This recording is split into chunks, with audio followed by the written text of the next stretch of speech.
Saudara-saudara, pada pagi ini saya lebih baik mengatakan dahulu Merry Christmas kepada saudara semua.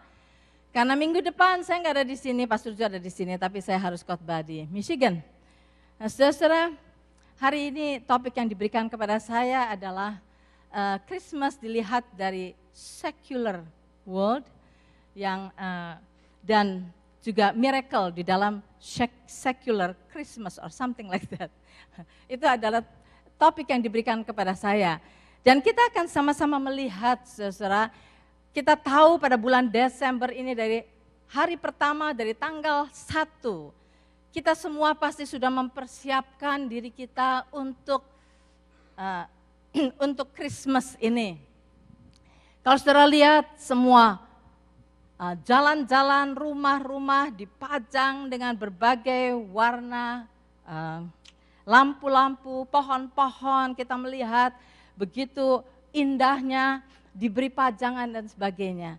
Dan saudara, kalau kita melihat bagaimanakah Christmas menurut dunia sekuler, bagi orang-orang yang tidak mengenal Tuhan, orang-orang yang mungkin tidak percaya bahwa Christmas itu adalah kelahiran Yesus dan sebagainya. Bagaimana dalam pandangan dunia Christmas itu? Yes, kita lihat, saudara. Di mana-mana kita lihat orang-orang mulai memperindah rumahnya, di dalam rumah-rumah ada Christmas tree dan sebagainya. Shopping mall penuh. Saya percaya semua orang involved di dalam Christmas. Walaupun mungkin mereka tidak percayakan kedatangan Tuhan Yesus. Nah, kalau kita melihat Christmas menurut dunia sekuler, untuk liquor industry, saudara tahu, industri yang membuat minum-minuman keras. Ini beberapa tahun yang lalu, mungkin 10 tahun, 15 tahun yang lalu, saya lihat catatannya. Mereka menghasilkan paling sedikit $75 juta di dalam 1 bulan, Desember saja.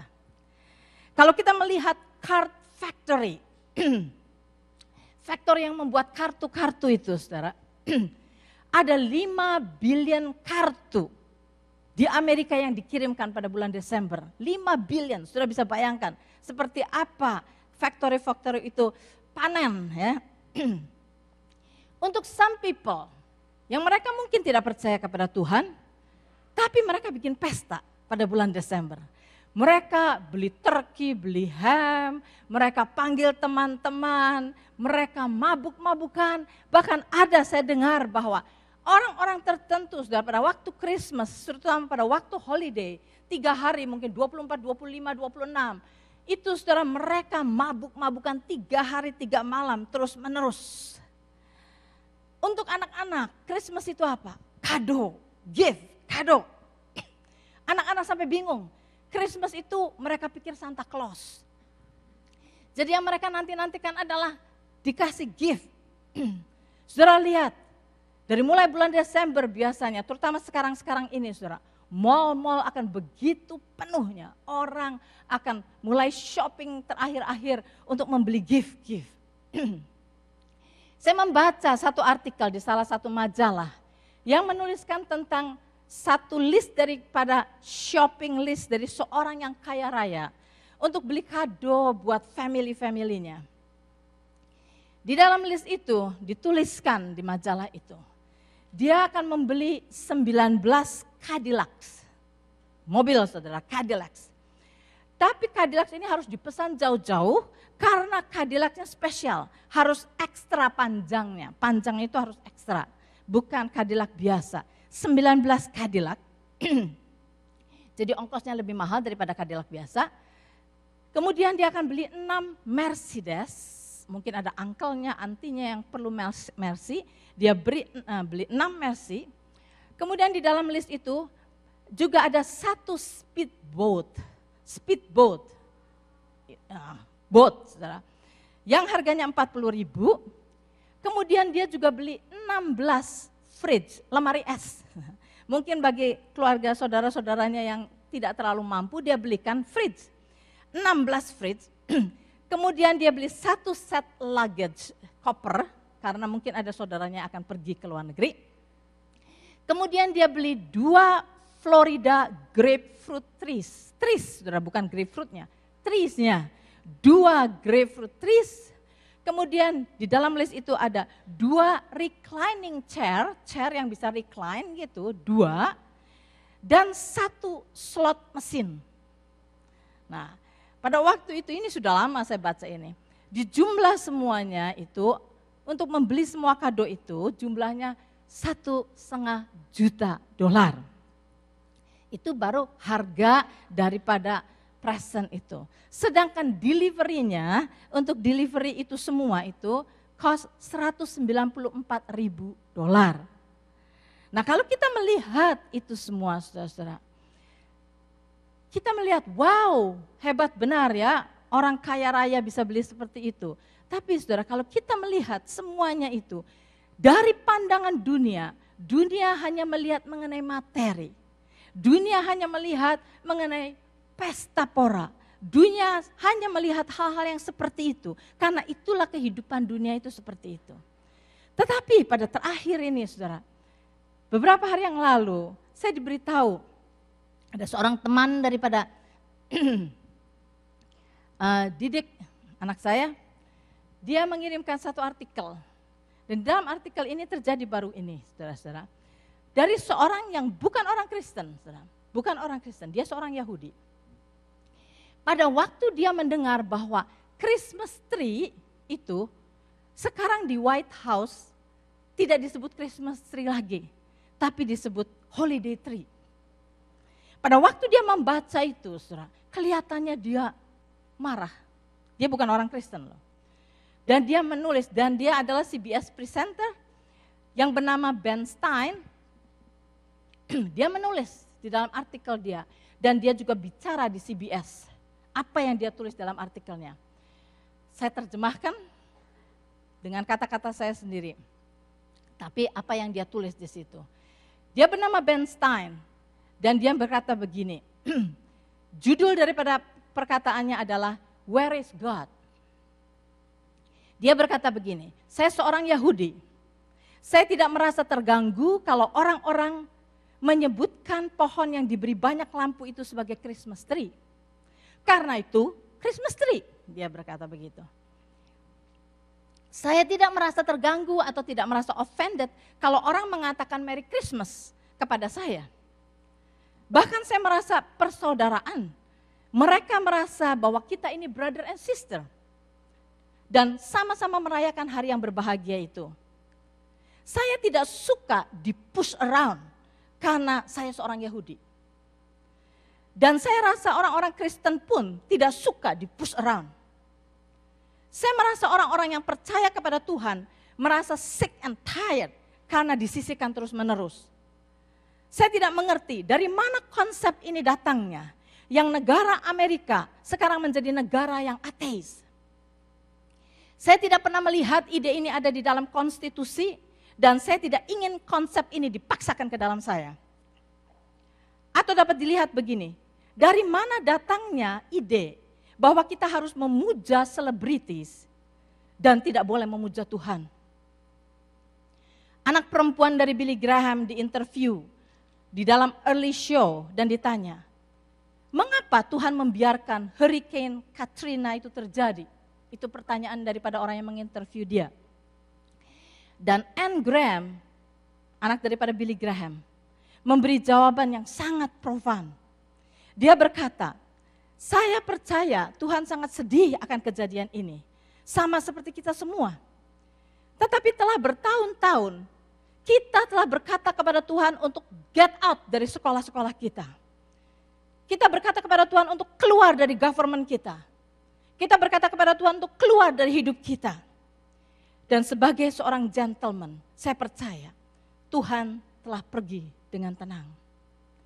Bagaimana kita sekarang mengharapkan berkat-Nya, mengharapkan perlindungannya, kalau kita memaksa Dia untuk meninggalkan kita, untuk leave us alone.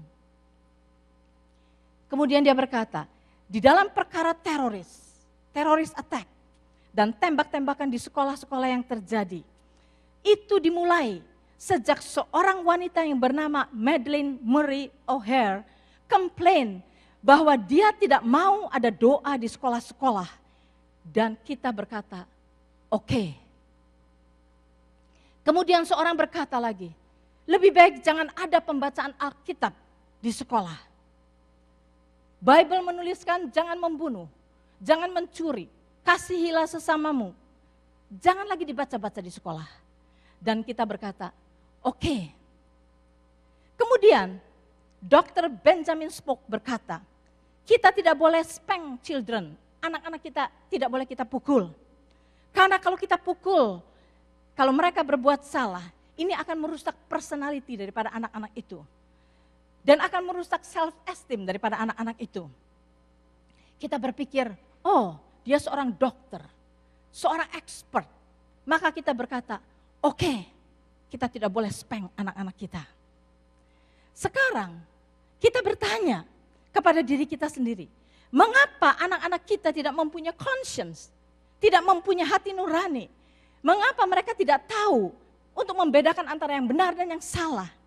Mengapa mereka berpikir bahwa membunuh stranger, membunuh teman sendiri, membunuh diri sendiri, itu tidak salah? Kita bingung, mengapa mereka berpikir demikian? Kemudian dia menulis, mungkin kalau kita mau merenungkan sungguh-sungguh, kita akan melihat semuanya itu bukankah kita menuai apa yang kita tanam? Lucu sekali dia katakan, bagaimana manusia membuang Tuhan dan keheran-heranan mengapa dunia menuju ke neraka. Lucu sekali, bagaimana kita percaya kepada surat kabar tetapi mempertanyakan Bible. Dan seterusnya, saudara, panjang yang dia tuliskan. Ini seorang sekuler, seorang yang tidak mengenal Tuhan, pada Christmas ini dia menulis hal yang seperti itu. Saudara-saudara, dunia sekeliling kita seperti itu. Mereka membuang Tuhan. Mereka tidak mau Tuhan lagi. Yes, Desember adalah Christmas time. Yes, mereka ikut di dalam Christmas. Tetapi apa? Untuk hal-hal duniawi. Untuk kebiasaan mereka, pesta pora. Untuk mereka minum-minum, mabuk-mabukan dan sebagainya. This is opportunity buat mereka. Untuk indulge di dalam segala yang tidak karuan. Saudara, seperti itulah dunia. Mereka tidak mengerti makna Christmas.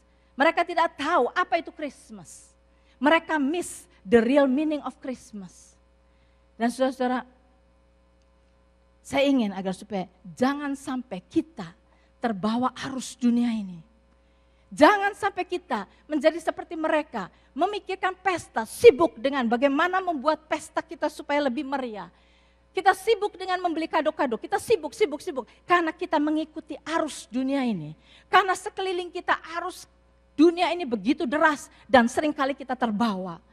Dan biarlah kita di dalam gereja ini saudara, jangan sampai kita terbawa arus dunia ini.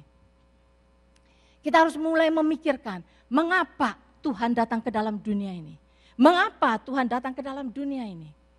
Saudara-saudara, dunia sekeliling kita, dunia sekuler, miss Christmas, miss the meaning of Christmas yang sebetulnya. Saudara tahukah, kalau kita baca saudara di dalam Matius, di dalam Lukas, mengenai kelahiran Tuhan Yesus. Kelahiran Tuhan Yesus itu sudah dinanti-nantikan oleh orang-orang Yahudi beratus-ratus tahun bahkan beribu-ribu tahun sebelumnya. Mereka menantikan Mesias itu untuk datang. Mereka nantikan kapan Mesias akan datang. Mereka berdoa supaya Mesias cepat datang. Juru selamat itu cepat datang. Tetapi pada waktu Mesias itu datang ke dalam dunia, pada waktu Mesias itu dilahirkan, saudara-saudara, 99.9999 orang Israel miss kedatangan Yesus. Miss kedatangan juru selamat ke dalam dunia ini. Mereka miss it. Sama seperti orang-orang di sekeliling kita sekarang. Mereka miss the meaning of Christmas. Mereka tidak tahu. Dan pada saat Yesus dilahirkan, Yesus lahir saudara di Israel. Di sekeliling bangsa Israel. Bangsa Israel sedang menanti-nantikan kedatangan juru selamat. Tetapi mereka miss juru selamat itu.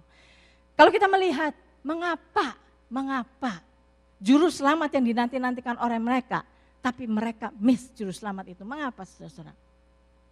Saya akan melihat dari 3 saja, 3 reason, dari 3 macam orang. Yang pertama, yang miss kelahiran Yesus, semuanya miss, saudara. Tapi saya mau lihat hanya 3 saja. Pemilik penginapan miss kelahiran Yesus di rumahnya sendiri. Kita tahu Maria dan Yusuf datang ke penginapan itu dan meminta tempat untuk tidur. Pemilik penginapan berkata, enggak ada tempat, sudah penuh. Mungkin, enggak ditulis di sini, mungkin Yusuf berkata, istri saya sudah mengandung tua, berilah tempat kepada kami. Pemilik penginapan mungkin kasihan juga. Tapi semua kamar memang sudah penuh dan dia berkata, oke mungkin di belakang rumah saya ada tempat, sudah pergi aja ke belakang sana. Dan saudara, malam itu di belakang rumah dia, tidak dikatakan kandang, tetapi di sana juru selamat itu lahir. Raja di atas segala raja lahir di rumah daripada pemilik penginapan ini. Tetapi pemilik penginapan ini miss kelahiran juru selamat itu. Miss kelahiran raja di atas segala raja itu. Mengapa, saudara? Yesus juru selamat lahir di dalam rumahnya, tapi dia miss. Mengapa? Karena dia sibuk. Kesibukan yang membuat dia tidak sadar bahwa raja telah lahir di rumahnya. Juru selamat telah lahir di rumahnya. Dia sibuk memperhatikan tamu-tamunya. Memang saat itu tamu-tamu begitu banyaknya. Memang saat itu penginapannya penuh sekali. Memang saat itu orang berduyun-duyun datang ke Bethlehem karena sensus yang dilakukan oleh Kaisar Agustus. Dan pada waktu itu mungkin this is pertama kali buat dia. Penginapannya sampai sesak seperti itu. Wow, rezeki nomplok. Dia sibuk mengurus tamu-tamunya. Dia sibuk menghitung berapa keuntungan yang dia dapat. Dia sibuk menghitung uangnya dan sebagainya. Sibuk. Karena sibuk dia miss Yesus. Orang yang kedua yang miss Jesus adalah Herodes. Kita tahu Herodes kedatangan orang-orang Majus. Orang Majus pada zaman itu adalah orang-orang yang berpengetahuan, yang mengerti mengenai hal perbintangan. Orang Majus adalah orang-orang yang bangsawan, orang-orang besar. Mereka datang ke istana Herodes. Dan pada waktu mereka datang, mereka bertanya, di manakah raja yang baru lahir itu? Karena dia melihat dari bintang itu yang lahir adalah seorang raja. Herodes kaget, ada raja lahir, kaget karena dia takut kedudukannya terancam. Pada saat orang Majus itu bertanya, saudara perhatikan di Matius, saudara baca sendiri nanti di Matius. Saudara mungkin sudah baca cerita Christmas itu berpuluh-puluh kali. Di situ dikatakan bahwa Herodes itu tahu bahwa yang lahir itu Mesias. Pada waktu orang Majus bertanya di manakah raja yang lahir itu, Herodes tahu, sebab itu dia mengundang imam-imam dan ahli-ahli Taurat. Dia undang dan bertanya, pertanyaan saudara baca sendiri, pertanyaannya, di manakah Mesias itu akan lahir? Dia berkata, Mesias itu lahir. Jadi dia tahu bahwa juru selamat itu lahir. Yang dimaksud dengan raja yang lahir itu juru selamat. Di manakah Mesias itu lahir? Dan kemudian imam-imam berkata, di Bethlehem. Herodes berkata kepada orang Majus itu, pergilah, cari. Kalau engkau sudah mendapatkannya, beritahukan kepadaku karena aku akan menyembah dia juga. Dan kita semua tahu, Herodes bukan mau menyembah bayi itu. Herodes mau membunuh bayi itu. Tapi akhirnya kita tahu, Herodes miss baby itu, Jesus. Karena orang Majus tidak kembali kepada Herodes. Orang Majus itu diberitahu oleh Tuhan untuk pergi dari jalan yang lain. Jangan kembali lagi. Herodes miss Jesus karena apa? Karena kesombongannya, karena keegoisan dia. Dia miss Jesus. Juru selamat yang dia tahu, Mesias. Orang ketiga yang miss Jesus adalah imam-imam ahli Taurat. Yang ahli di dalam firman Tuhan. Yang selalu ada di bait Allah. Yang mengajar firman Tuhan. yang tahu semua Bible ini. Mereka tahu semuanya, mereka ngelotok semuanya, sehingga pada waktu Herodes bertanya di mana Mesias itu, mereka nggak usah lihat Alkitab, tahu di Bethlehem. Yang datang adalah orang Majus, orang-orang yang berpengetahuan. Imam-imam melihat orang Majus itu, tetapi pada waktu mereka berkata berdasarkan pengetahuannya Bethlehem, mereka tidak mengangkat satu kaki pun untuk menuju ke Bethlehem. Mereka miss Jesus.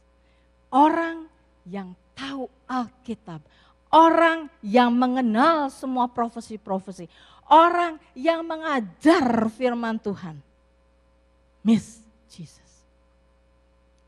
Saudara, tidak garansi kalau kita ini tahu banyak firman,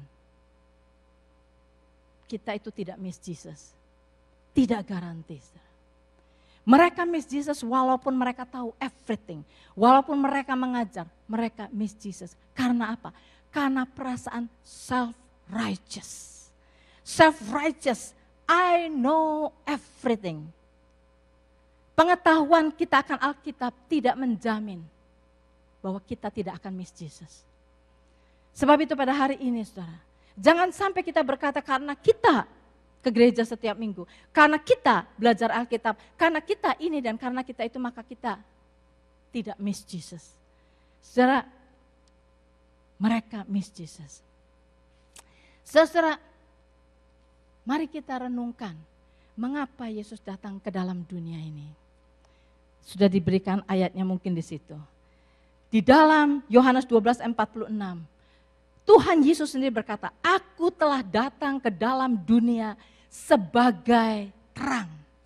Supaya setiap orang yang percaya kepadaku jangan tinggal di dalam kegelapan. Jangan tinggal di dalam kegelapan. Tuhan datang ke dalam dunia yang gelap, saudara. Datang supaya kita melihat terang. Di mana terang datang, saudara? Kegelapan disappear.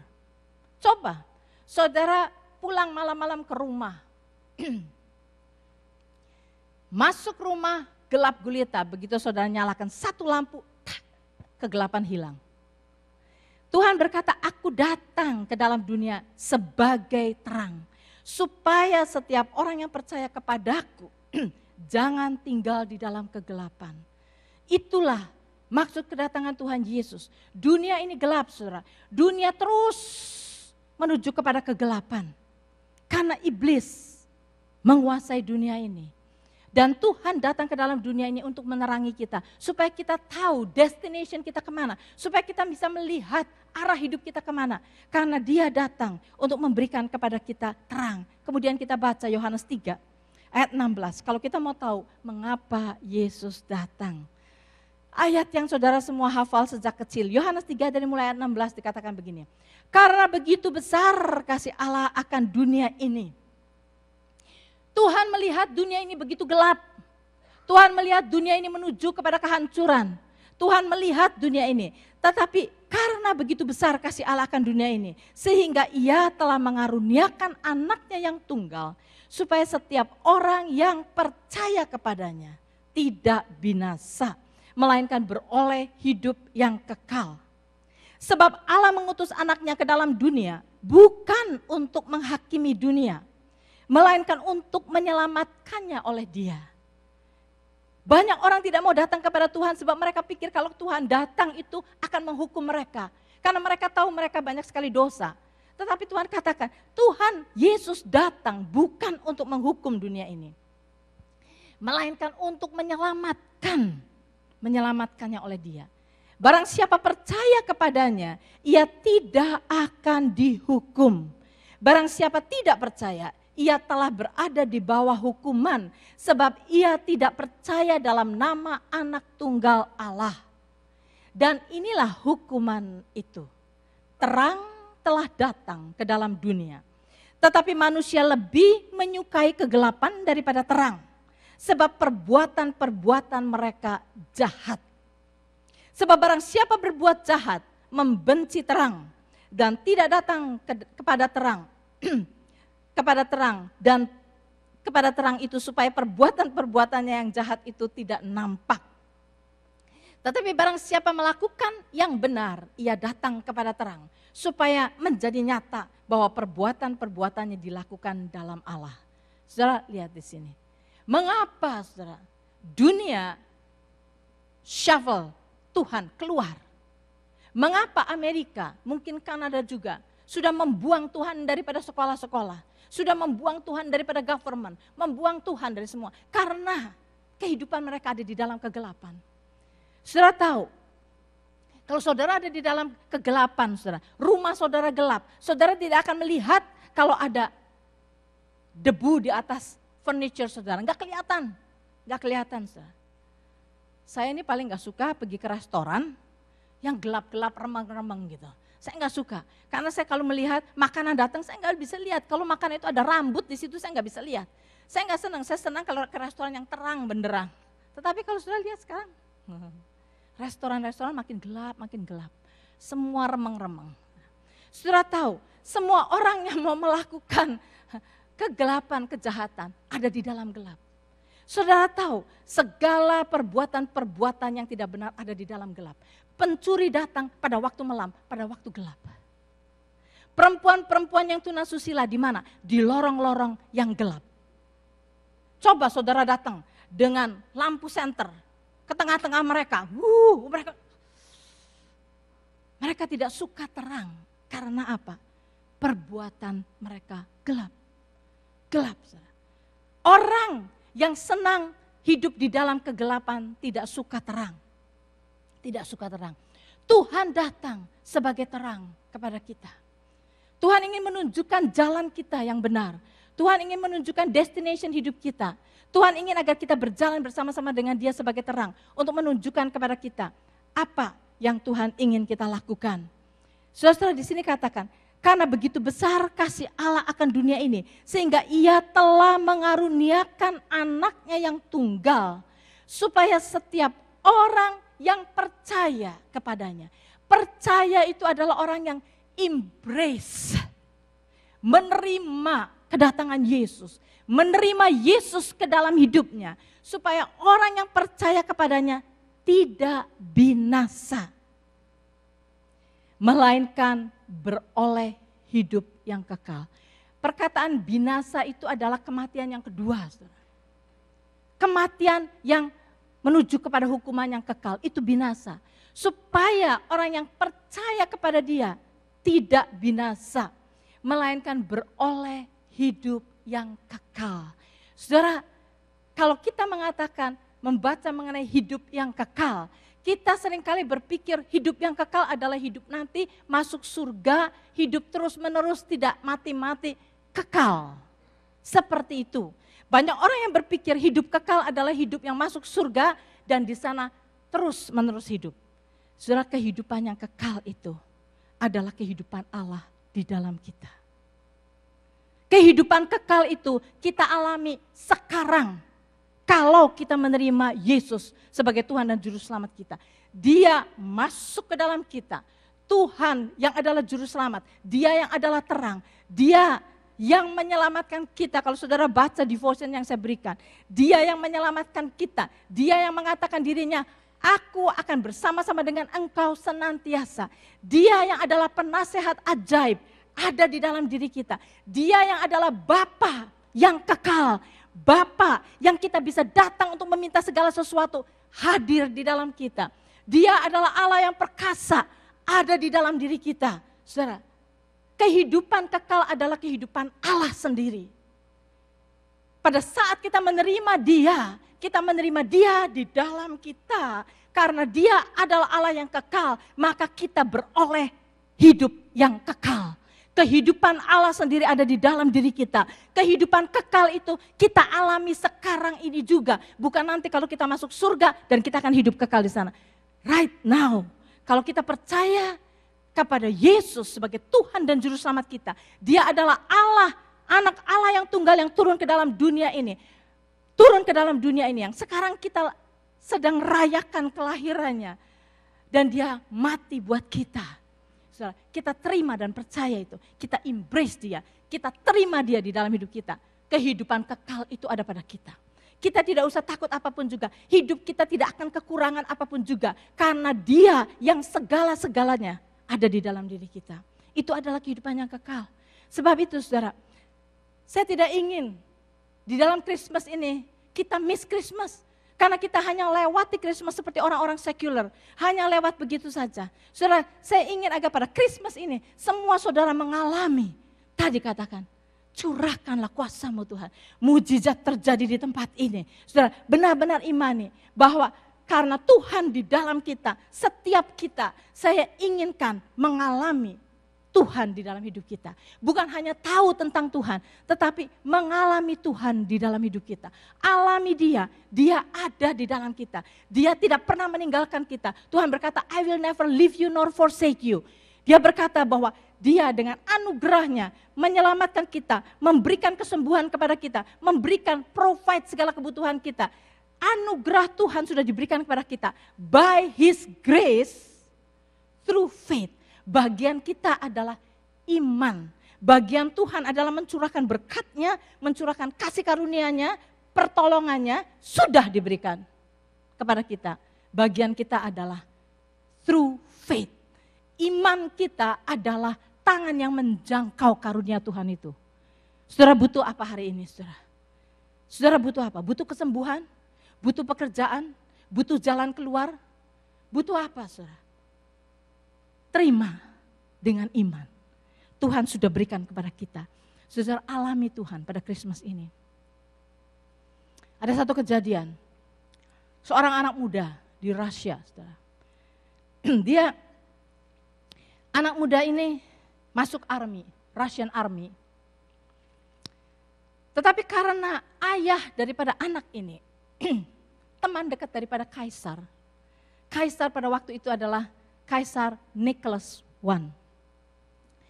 Karena ayahnya teman dekat kaisar, maka kaisar memberi kepada anak muda ini satu kedudukan yang enak di army. Semua tentara-tentara tinggal di barak-barak. Anak muda ini diberi satu tugas, yaitu untuk memegang keuangan di salah satu barak itu. Keuangan negara dipegang oleh dia, dan dia bertugas untuk memberi salari kepada setiap tentara itu. Menurut apa yang sudah ditetapkan, setiap bulan dia perlu memberikan salari kepada orang-orang itu semua di dalam barak yang dia dipercayakan kepada dia, dan itu tugasnya. Dia seorang anak yang pinter, seorang anak yang baik, seorang anak yang bisa menunaikan tugasnya. Semuanya oke, saudara. Tapi ada satu kelemahan dari anak ini. Anak ini suka berjudi. Dia suka berjudi. Nah, sebulan, 2 bulan dia kerjakan tugasnya. Satu hari pada waktu nganggur, nggak ada kerjaan. Dia berjudi. Dia berjudi. Saudara tahu kalau orang sudah berjudi itu terus ketagihan. Menang, kalah, menang, kalah. Dan terus judi. Saudara. Dia mula-mula pakai uangnya dia. Lama-lama karena kebelabasan, saudara, dia mulai memakai uang negara. Dia pakai. Dia nggak hitung berapa dia sudah pakai uang itu. Satu hari dia mendengar bahwa representatif dari kaisar akan datang untuk mencek semua keuangan di semua barak. Pada waktu dia mendengar itu, dia kaget sekali. Dia bilang, oh, I am in trouble. Sebab itu malam itu dia tahu besok pagi representatif akan datang. Malam itu saudara, dia coba berhitung berapa uang negara yang dia sudah pakai. Dia jumlahkan 1, 2 hutang dia, hutang. Pada waktu dijumlahkan, jumlahnya besar sekali. Dia cepat-cepat pergi ke tas, dia buka dompetnya, dia lihat uangnya dia. Hanya sangat-sangat sedikit. Dia nggak bisa bayar itu. Dia sudah bayangkan dia bakal ditangkap, dia bakal masuk penjara, dia bakal dipermalukan, yang terutama ayahnya akan dipermalukan. Sebagai teman kaisar akan dipermalukan. Memikir sampai di situ, saudara, dia nggak tahan, dia bilang, daripada saya mempermalukan ayah saya, mempermalukan diri saya sendiri, lebih baik saya bunuh diri. Maka dia ambil revolver dia Dia taruh di atas meja ini. Pada waktu itu kira-kira jam 11 malam dan dia pikir nanti jam 12 tengah malam dia akan tembak dirinya sendiri, dia akan mati. Dia taruh revolver itu di situ. Dia menunggu jam 12. Sambil menunggu, dia lihat jumlah uang yang dia sudah tulis di kertas itu. Jumlahnya begitu banyak. Kemudian dia sembari nganggur tulis di pinggir lajur itu, dia katakan, hutang yang begini banyak, siapa dapat membayarnya? Tanda tangan. Dia mulai mikir, akhirnya dia tertidur. Pada waktu malam itu, saudara, kaisar ini punya kebiasaan, time to time dia jalan tengah malam. Malam itu persis, Kaisar Nicholas I jalan mengelilingi barak-barak itu. Pada waktu dia sedang berjalan, dia melihat ada satu tenda yang lampunya masih nyala. Sebab itu dia heran, siapa yang belum tidur? Sudah jauh malam seperti ini. Maka dia datang menuju ke tenda itu. Pada waktu dia sampai di tenda itu, dia masuk ke dalam. Dia melihat anak muda yang sedang tertidur di mejanya. Pada waktu dia melihat wajah anak muda ini, dia kenali. Ini anak daripada sahabatnya. Kemudian Kaisar curious melihat apa yang ada di atas meja itu. Dia melihat ada jumlah uang yang begitu besar. Dan di situ tulisan, hutang yang begini besar siapa yang dapat membayarnya. Dia tahu anak muda ini sudah memakai uang negara. Dan dia tahu hukumannya itu sangat besar. Dia berhenti sebentar, dia pikir apa yang akan dia lakukan. Kemudian dia ambil pen itu dan hanya menulis satu kata, dia pergi. Dia pergi. Saudara, pada waktu anak muda ini terbangun, sudah hampir jam 2 pagi. Dia pikir, jam 2 pagi saya mau tembak diri saya, jam 12 malam, sekarang sudah jam 2 pagi. Dia pikir, waduh, nah sebentar lagi orang pada bangun ya. Dia angkat revolver ini, dia mau tembak dirinya sendiri. Pada waktu dia mau tembak, dia melihat di kertas itu ada satu kata yang dia tidak tulis. Sehingga dia lihat, apa itu? Di bawah kata-kata dia ada tulisan Nicholas. Dia heran, apakah Kaisar sudah lewat sini? Maka dia pergi ke lemari besi dia lihat surat-surat Kaisar yang ada tanda tangan Kaisar. Dia ambil surat itu, dilihat tanda tangan Kaisar di situ dan lihat tulisan itu persis sama. Itu adalah tanda tangan Kaisar. Jadi anak ini menulis, hutang yang begini besar, siapa yang dapat membayarnya? Nicholas, Kaisar itu menulis itu. Saudara-saudara, pada waktu itu anak ini sadar, Kaisar baru masuk ke ruangan ini. Dan dia melihat tanda tangan Kaisar itu. Hatinya menjadi tenang. Ternyata Kaisar menolong dia. Dan dengan nama Kaisar itu, dia bisa rest di atas nama itu. Dia rest. Pagi-pagi, ada seorang datang, membawa satu envelope, diberikan kepada dia. Pada waktu dia buka itu, jumlah uang, hutang dia itu, sejumlah itu sudah diberikan kepada dia. Saudara, anak ini merenung. Saya dengar dari papa saya, Kaisar itu adalah yang mempunyai kuasa yang tertinggi di Rusia. Dia dengar dari papanya, Kaisar itu sahabat papanya. Dia dengar dari papanya, Kaisar itu seorang yang baik. Dia dengar, dia tahu tentang Kaisar. Tetapi hari itu, dia mengalami dan mengenal siapa Kaisar itu. Dia mengalami Kaisar, saudara-saudara. Saudara, banyak kali dalam hidup kita, kita tahu tentang Tuhan. Dia yang maha kuasa, dia yang maha kasih, dia yang maha besar dan sebagainya. Kita tahu tentang Tuhan. Tetapi pertanyaan saya, apakah kita mengalami dia di dalam hidup kita? Saya percaya saudara, kalau pada hari ini ada saudara-saudara di antara kita di sini yang sedang menghadapi kesulitan hidup, kesusahan, problem di dalam hidup saudara.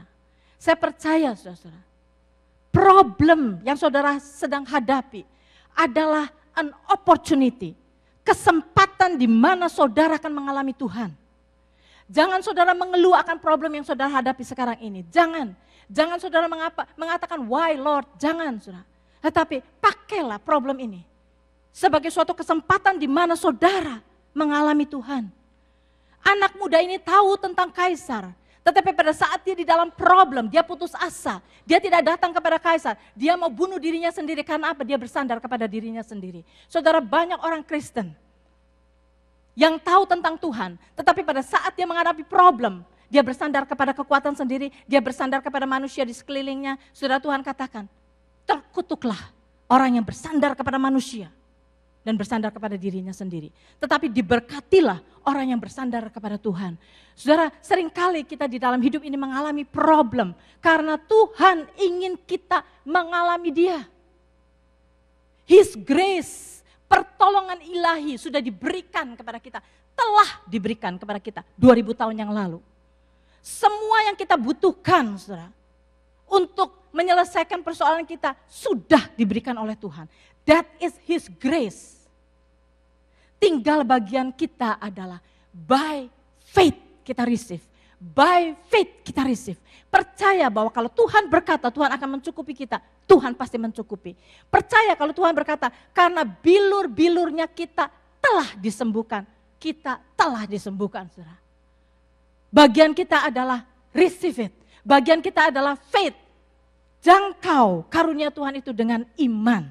Iman, exercise iman kita. Saya mau berdoa hari ini, saudara. Saya minta tadi pagi, pada waktu saya menyiapkan ini, Tuhan, saya minta. Kalau ada saudara-saudara pada hari ini yang sedang mengalami problem, Tuhan saya minta, kalau engkau melihat seperti apa yang engkau katakan, ada iman sebesar biji sesawi saja Tuhan. Izinkan mereka mengalami pertolongan-Mu. Minta Tuhan, supaya mereka semua mengalami pertolongan-Mu. Saudara, alami Tuhan. Jangan sampai kita miss Christmas. Jangan sampai kita miss Jesus pada Christmas ini. Alami Tuhan. Lagu yang tadi kita nyanyikan jangan hanya sebagai lagu, saudara. Curahkanlah kuasa-Mu Tuhan. Mujizat terjadi di tempat ini. Saya ingin melihat semua saudara-saudara mengalami mujizat. Saya dengar minggu yang lalu saya nggak ada di sini. Ada banyak sekali saudara yang sakit. Saudara maju ke depan karena saudara sakit. Mari saudara kita bangkit berdiri. Bangkit berdiri. Dan siap untuk mengalami Tuhan. Siap untuk mengalami Tuhan. Jangan sampai firman ini hanya sekedar kata-kata yang bagus-bagus yang saudara dengar. Jangan sampai khotbah hanya sekedar khotbah yang saudara keluar dari ruangan ini saudara lupakan. Saya ingin saudara mengalami Tuhan. Alami Dia. Apa persoalan saudara, saudara? Apakah saudara punya persoalan? Saudara menghadapi suami yang susah sekali diatur. Atau istri yang susah sekali bekerja sama. Apakah saudara menghadapi penyakit di dalam tubuh saudara? Apakah saudara mengalami jalan buntu di dalam pekerjaan saudara, di dalam bisnis saudara? Mungkin saudara sedang mengalami entah persoalan apa yang saya tidak tahu. Pada hari ini saudara, pada hari ini. Sebelum saudara keluar dari tempat ini, alami Jesus di dalam hidup saudara. Don't miss Jesus hari ini saudara-saudara. Mari saudara, just angkat hati saudara kepada Tuhan. Pada waktu kita berdoa, angkat hati saudara kepada Tuhan. Jangan lihat saya, jangan lihat orang di sekeliling. Lupakan orang di sekeliling saudara. Tutup mata saudara, fokus kepada Tuhan Yesus. Karena yang bertahta pada saat ini di tempat ini Yesus. Bukan manusia, bukan siapa yang berkhotbah. Tetapi Tuhan ada di tempat ini. Dan saya minta kepada Tuhan, saya percaya. Saya sudah minta kepada Tuhan pagi ini, Tuhan visit kita semua di sini Tuhan. Dan saya percaya Tuhan ada di tempat ini. Dan saudara-saudara, tangan Tuhan terbuka, mencurahkan blessing kepada saudara. Baik itu jalan keluar di dalam persoalan yang saudara sedang alami, baik itu kesembuhan buat penyakit saudara, baik itu hal-hal hikmat yang saudara perlukan untuk anak-anak saudara, apapun juga saudara. Hari ini Tuhan sedang mencurahkannya kepada saudara. It's up to you, saudara mau ambil itu, mau embrace kasih karunia Tuhan atau tidak, itu terserah kepada saudara semua. Tetapi saya tawarkan kepada saudara semua hari ini, ada jalan keluar. Hari ini ada blessing dari Tuhan. Hari ini ada kesembuhan dari Tuhan yang sudah dicurahkan kepada saudara-saudara, tinggal ambil pada hari ini dengan iman. So itu mari saudara, bagi saudara di sini yang belum pernah menerima Yesus sebagai Tuhan dan Juru Selamat, dan saudara mendengar firman Tuhan, Dia datang ke dalam dunia ini bukan untuk menghukum kita, tetapi untuk menyelamatkan kita. Dia datang sebagai terang ke dalam dunia ini. Kalau saudara ada di dalam kegelapan, saudara tidak tahu jalan keluar di dalam problem yang saudara hadapi, pada hari ini, mari saudara, dengan dibantu oleh semua yang sudah percaya kepada Tuhan Yesus, katakan kepada Dia, Lord Jesus, pada hari ini saya mau menerima Engkau ke dalam hidup saya. Saya mau menerima Engkau Yesus sebagai Tuhan dan Juru Selamat saya. Saya mau menerima Engkau Tuhan, kehidupan yang kekal datang ke dalam hidup saya hari ini.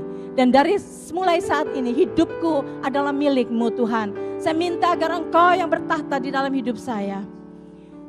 Dan saudara-saudara, bagi saudara semua yang pada saat ini sedang ada di dalam sakit tubuh saudara, sakit mungkin di dalam hati saudara, sakit di dalam jiwa saudara, mungkin saudara sedang ada di dalam problem apapun juga, mari saudara, rise up kepada Tuhan, karena pada hari ini pertolongan Tuhan sedang dicurahkan kepada saudara semua. Jangan saudara anggap ini hanya sebagai kata-kata yang muluk-muluk, bukan, this is the promise of God. Marilah kita berdoa, masing-masing just fokus kepada Tuhan.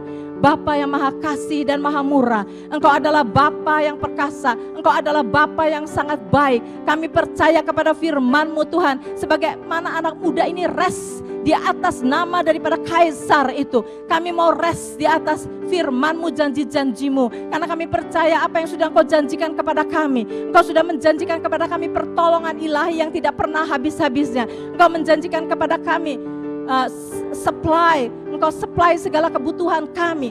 Tuhan, Engkau melihat bagi saudara-saudara yang tidak mempunyai pekerjaan pada hari ini Tuhan, pada saat ini kami percaya Tuhan, Engkau sudah membukakan, Engkau sudah memberikan pekerjaan yang sudah tersedia buat mereka. Berikan kepada mereka semua kesensitifan Tuhan, di mana mereka harus apply pekerjaan itu, kemana mereka harus pergi, apa yang harus mereka lakukan Tuhan. Engkau berkati mereka satu persatu. Bapak, kami mau berdoa Tuhan untuk mereka yang sedang sakit Bapak. Kami percaya Tuhan, Engkau katakan di dalam firman-Mu, karena bilur-bilur-Mu kami telah disembuhkan. Dan pada saat ini Tuhan, kami terima, kami berdiri di atas firman-Mu, di atas janji-Mu. Kami mau menerima dengan iman kesembuhan di dalam tubuh kami. Semua organ-organ di dalam tubuh kami menjadi sempurna kembali pada saat ini. Semua yang sakit-sakit di dalam tubuh kami, join-join yang sakit, ulcer yang sakit, jantung yang sakit, semuanya Engkau sempurnakan kembali karena Engkau telah dicambuki buat sakit penyakit kami. Dan kami percaya, kami mau terima dengan iman,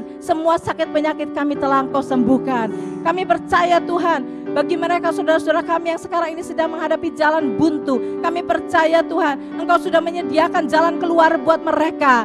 Kalau mereka sedang mengalami pencobaan-pencobaan di dalam hidup mereka, kami percaya Engkau berkata bahwa pencobaan yang tidak akan melebihi kekuatan kami. Engkau berkata bahwa semua jalan keluar sudah Engkau sediakan bagi kami. Kami terima itu dengan iman Tuhan, kami terima dengan iman. Kami percaya Tuhan, apa yang sudah Engkau sediakan buat kami adalah yang baik. Kami percaya Tuhan, Engkau mempunyai kehidupan buat kami, rencana-Mu buat kami adalah rencana damai sejahtera, bukan rencana kecelakaan. Kami percaya ini. Bapak, kami minta agar supaya semua persoalan kami pada hari ini, kami percayakan kepadamu dan kami menerima semua jawaban daripadamu. Bapak, kami minta supaya semua saudara-saudara kami yang keluar dari ruangan ini, keluar membawa jawaban yang daripadamu dengan iman. Kami percaya bahwa segala persoalan kami telah diselesaikan oleh-Mu Tuhan. Dan kami mau terima semuanya itu. Kami yang sakit sudah disembuhkan oleh-Mu dan kami tinggal hidup Tuhan di dalam firman-Mu, percaya bahwa kesembuhan sudah terjadi. Kami tidak akan percaya lagi kepada segala simptom yang kami rasakan. Kami percaya kepada janji-Mu yang sudah Engkau katakan. Terima kasih Bapa. Biar ada suatu breakthrough di dalam kehidupan setiap kami yang ada di dalam ruangan ini. Agar supaya kedatangan-Mu pada Christmas ini tidak sia-sia Tuhan. Kami menerima terang-Mu, kami menerima jamahan-Mu, kami menerima Engkau di dalam hidup kami. Thank you Lord. Dalam nama Tuhan Yesus Kristus, kami bersyukur akan pemerintahan-Mu di dalam gereja ini. Kami bersyukur atas kasih-Mu, kami bersyukur dan kami menerima mujizat yang Kau berikan ke dalam hidup kami satu persatu. Amin. Silahkan duduk saudara-saudara sekalian.